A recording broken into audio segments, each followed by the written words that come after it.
बिस्मिल्लाहिर्रहमानिर्रहीम।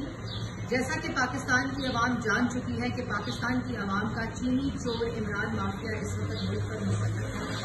हर रोज आज की तारीख तक दोनों हाथों से पाकिस्तान की आवाम का चीनी चोरी हो रहा है। हर रोज लापता और किराए के तर्जुमान सर्कस करते हैं, आए बाएं शाएं और झूठे कागज लहराते हैं।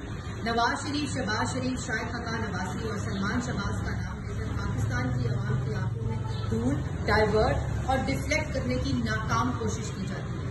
कल कहा गया कि शहबाज शरीफ साहब शाहिद खकान अब्बासी के दबाव में आ गए और शाहिद खकान अब्बासी सलमान शहबाज के दबाव में आ गए। तो मैं आपके तवज्जुह से पाकिस्तान की आवाम को एक हकीकत बताना चाहती हूँ कि सिंध हाई कोर्ट के फैसले के बावजूद जो गन्ने की कीमत की कमी और सब्सिडी के ऊपर मबनी था, शहबाज शरीफ ने पंजाब में 1 रुपए की सब्सिडी नहीं दी जो दुगनी देनी पड़ती थी और अरबों में बनती थी, और गन्ने की कीमत कम होने नहीं दी और किसानों की हक तलफी नहीं होने दी और किसानों के साथ खड़े रहे। हर प्रेशर और हर दबाव के बावजूद वो शाहिद खकान अब्बासी के दबाव में आ गए।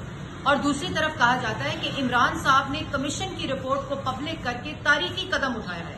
मैं पाकिस्तान की आवाम को एक और हकीकत बताना चाहती हूँ कि 31 मार्च 2017 को इंक्वायरी कमीशन एक्ट 2017 जो 31 मार्च को नवाज शरीफ की क़यादत में कानून साजी पाकिस्तान मुस्लिम लीग ने की, उसके सेक्शन